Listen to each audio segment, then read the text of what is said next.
On the Isles of Scilly, the big news is the arrival of a long-lost son to Nigel at the airport cafe, who he's not seen or heard from in nearly 8 years. How's it been kind of getting to know each other?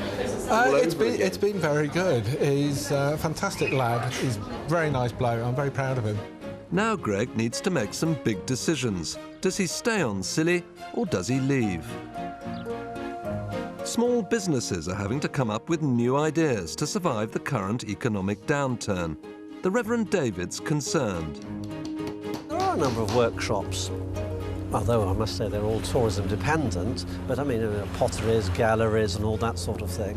Yeah, if there was a major turn down in tourism, it would hit us quite badly. And Heike the vet is on her way to London for a meeting where she hopes her feet will help transform her fortunes. Well, I know that my feet are slender, but I also know that they're not in the best of state.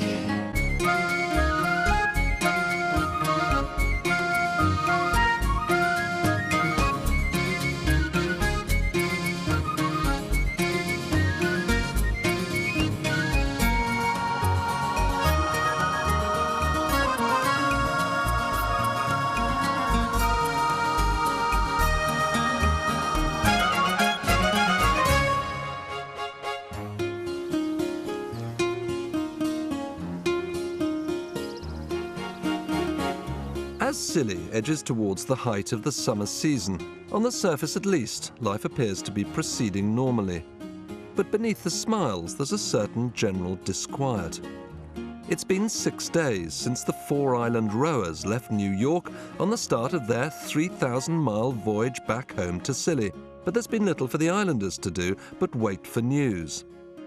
Then all the unreliable weather and thinner wallets of the holidaymakers has shaken the island's economy. The smaller off-islands are much more vulnerable to financial insecurity than the main island of St Mary's. It takes 20 minutes by tripper boat to get to the most northwesterly of the group, Briar, which is a very quiet place indeed. On the sheltered eastern side, there's a church, of course, and one pub, the Fraggle Rock. On the remoter, wilder western coast, which faces out onto the Atlantic, making a living can be very tough. Caroline and Richard Pearce may live in an idyllic location, but keeping the cash coming in is a constant struggle. Caroline has occasional work as a seamstress for the local hotel and timeshare cottages. I think you just try and turn your hand to everything. And it's actually really good because you think, oh, I need to make some money, what can I do now? And then you just try your hand at something new, which maybe, if you had a regular income, you wouldn't try all these things. Richard has the kind of journey to work most commuters can only dream of. He paints in a studio converted from an old gig shed on the beach. Because each picture takes so much time, they have to sell at hundreds of pounds a go. This year, visitors stopping by the gallery are reluctant to pay those kinds of prices. So Richard's planning a new idea to turn the best of his pictures into little packs to sell as postcards. The idea is to produce something that people can afford, to create something for people to take home and use as presents. So for £1 or £2, you can take away a little bit of Scilly and your work back home with you and then use it for friends. Absolutely. What we're going to do is we're going to sit down with a bottle of wine and go through all the images that I've got. How many have you got? Hundreds.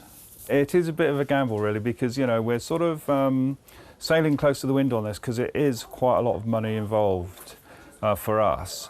And it's got to work. They all need to sort of go nicely together, so we're going to have to bring in somebody to do all the design work for us. For the help he needs, Richard's looking across to the mainland, to the North Cornish fishing port of Poltreath. Here you'll find the home of a woman who over the years has developed an unusual link with the Isles of Scilly. Beau Adewale is a highly regarded graphic designer and desktop publisher who's been helping out a number of small businesses and artists across on the islands. And she has the skills to turn Richard's postcard idea into a reality. How do you know Richard Pearce? Because let's face it, He's living in a pretty remote place, isn't he? What's the connection? Well, I met Richard, it must be about 6 years ago now, when I went on a holiday and stayed in his cottage, him and Caroline's cottage in the old schoolhouse. And that's just how we made the connection. He realised that I did some work on the islands anyway, and he's started to use me for a little bit of design work, which is fantastic. What do you think of his work? Oh, I find it really fascinating, and the way he captures the light on the sea, and obviously because he's there 24/7 and he can just look out and see the seasons roll over and the weather roll over him. He just seems to capture that really well. I just really like the graphic element that he has within it. I really hope that it works because, you know, like you say, he's out on a limb, so I'm just really hoping that this takes off for him. Will it work? I don't know.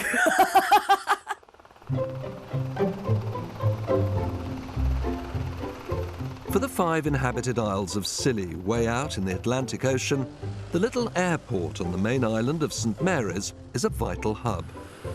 Its tiny runway was developed from a Second World War Hurricane fighter base and can only be used by helicopters and small planes, which is why the cost of getting here is high and rising. Unlike the big international airports on the mainland, here there's only one retail outlet, the Airfare Cafe. It's run by a man who sees more comings and goings than anyone else on Scilly. Have 2 meat pasties while you're there. Recently, Nigel's world has been turned upside down by the arrival on Scilly of a long-lost son, Greg, who was taken to Canada by his mother when his parents' marriage broke up, and is now reunited with Nigel after nearly 8 years. This is a bit different from yesterday, isn't it? Greg's been joining his dad on Nigel's favourite early morning beachcombing expeditions. Oh, you're finding tons of stuff. So what have you found, Nigel? I found a very nice pipe bowl. Oh, wow. That one there. You can even see it's been smoked. You've got all the smoked stuff in the middle there. These were really one of the first disposable things. You used to be able to go to the bar, buy your tobacco and pick up a free pipe, smoke it, and when it broke you just went back and got another pipe with another ounce of baccy, and that was it. When it broke you just threw it away. What's it been like for the two of you? Because in a sense you're having to sort of get to know each other all over again, aren't you? Mm-hmm. How's it gone? Good. It's interesting to learn what he does and see what he loves about the Scilly Isles here and why he decided to stay. And I know I was here when I was little, but it's been a long time. Before he came over, I was a little bit unsure about how he'd fit into the house, because it's only a small house and we'd be sort of right on top of each other, and whether Greg would be bored. A lot of people come over here and really find there isn't that much to do. We usually go and have a game of pool and a drink and a chat, and we can sit in the lounge and just talk, and it's been great. And I know when to let him beat me at pool. You know, it's a tactical thing. Greg's bunking down at the flat Nigel and Carol share down behind the harbour, where he's been pondering his future. Greg's really here on a journey of self-discovery. Having found his father again and understood more about his family roots, he's now turning his attention to a subject he's been toying with for quite a while.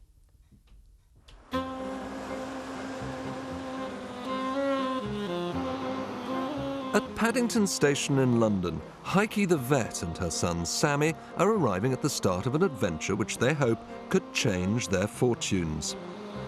First stop is the German embassy in Kensington, where they've been told to report for an appointment to renew their passports. Then it's a quick trip north to the old market town of Berkhamsted, and a modelling agency which, amongst other things, specialises in hand, foot and other body part modelling for adverts of all kinds.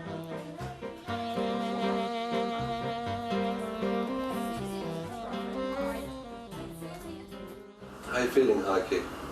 Not too bad. How are the feet? They want to breathe a little, I think.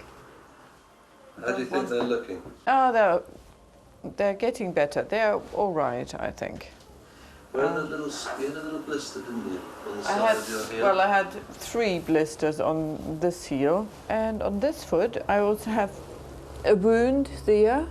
I think that wasn't a cow, that was another animal. Hi. Hello. Hi, I'm Lynn. Hello. Hi. Hi. Who are you? Sammy. Sammy. Hi, Sammy. I'm Lynn. How do you do? For once, Sam is on best behaviour and seems to be making an impression. You've got a nice smile.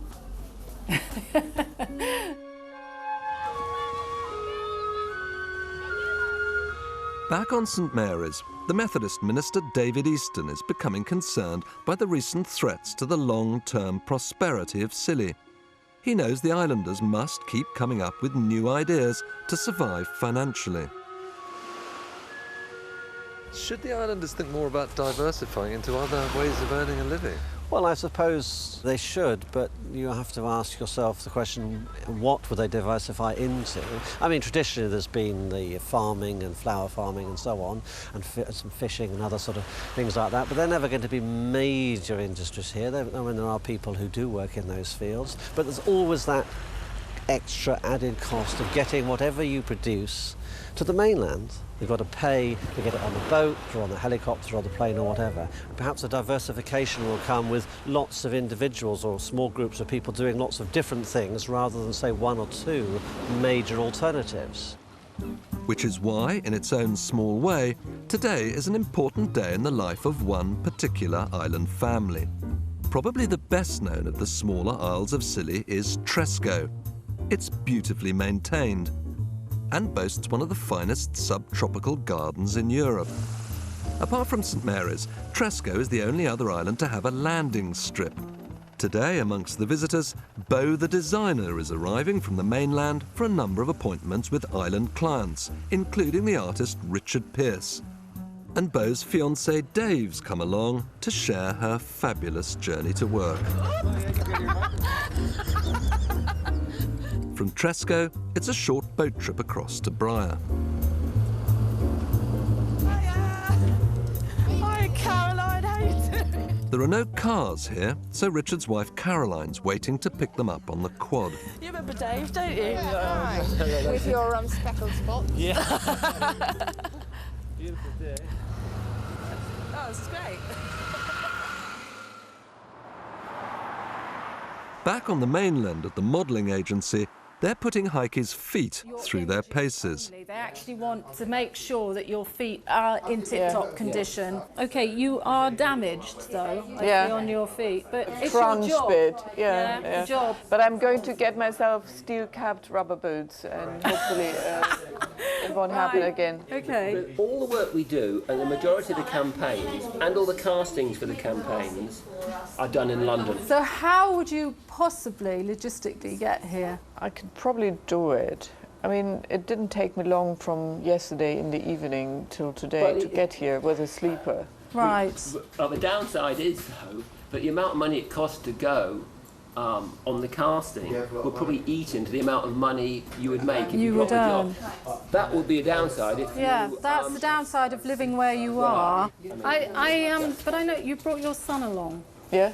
Yes, he's charming looking. Yes, he's looking, but he is not charming. Right. What you saying, look after. quite nice looking little boy. I did. But he's actually quite pretty, you know. He's very pretty, yes. Yeah. Children can earn quite reasonable sums of money too. Yeah.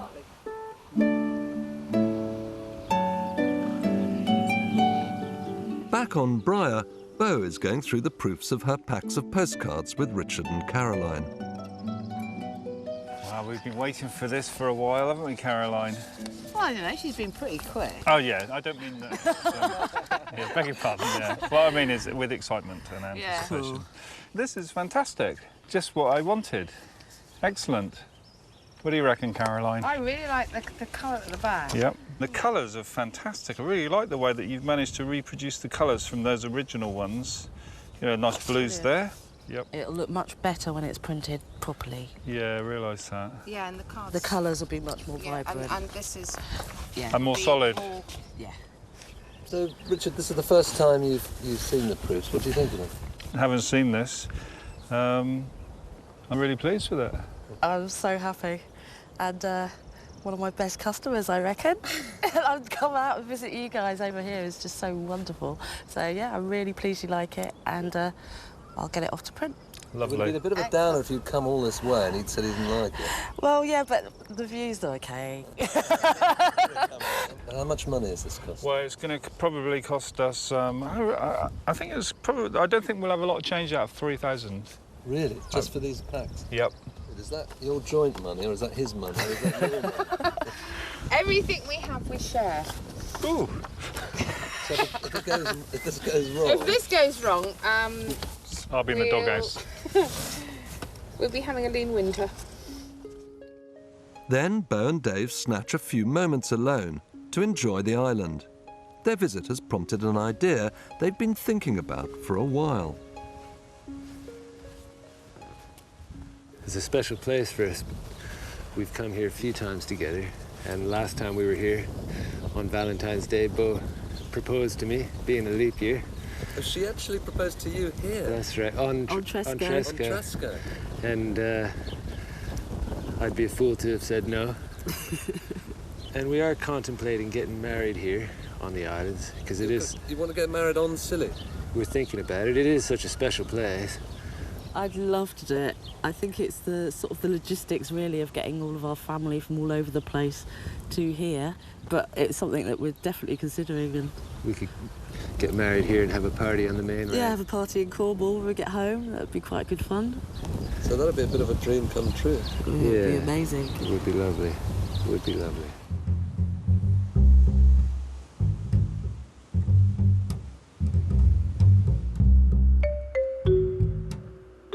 At the agency, they're about to make a decision about Heike.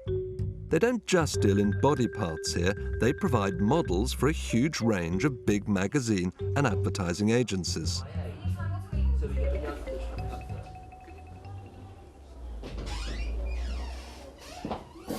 Hi. Hello. Thanks for waiting. No problem. Hi. Right, okay, I've been talking to David, yeah, and I don't actually think it's going to warrant, enough work. There's not going to be enough work for you as a foot model. Okay, sorry to give that news to you. However, I do think there is a good opportunity for you and your son to do some work, and I'd like you to go off and have some photographs if you want to do that. Okay. And then we'd like to take you on. All right, lovely. Yes. Huh, Sammy? And if it works, we'd like to put you in a family, a made-up family, with a husband and another child, and then that's potentially more work. Heike, what do you think? Well, I Get a husband thrown in as well. Yeah. I'm so lucky. Sammy, what do you think of this idea? It could get us a lot of money, Sammy. Well, yes, yeah, some there's money, yeah. How much? I couldn't tell you that now. If they get some photographs professionally done, Yes. you will put them on your books? I will, yes. That's definite. Definite. And that could help cover the expense, because if they Yes. have to come up from sea, then they get paid. Both of them get paid. And in layman's terms, it's probably thousands of pounds rather than hundreds. Exactly. Which could make a big difference, especially where you live. Yes, that would be absolutely great. So it's exciting news. But has the lure of lucrative work on the mainland once again set Heike's mind thinking that her days on Scilly really may be numbered?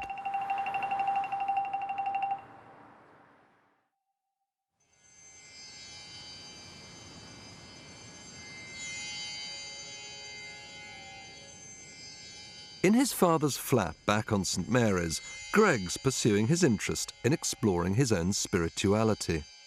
Body, speech, and mind, and prostate. Buddhism is based on the work of the 6th century religious teacher Gautama Buddha, who believed that happiness can be achieved by turning your back on materialism, greed and desire, and concentrating on sacrifice and meditation. I take refuge until I reach enlightenment. May all beings have happiness, and the causes of happiness.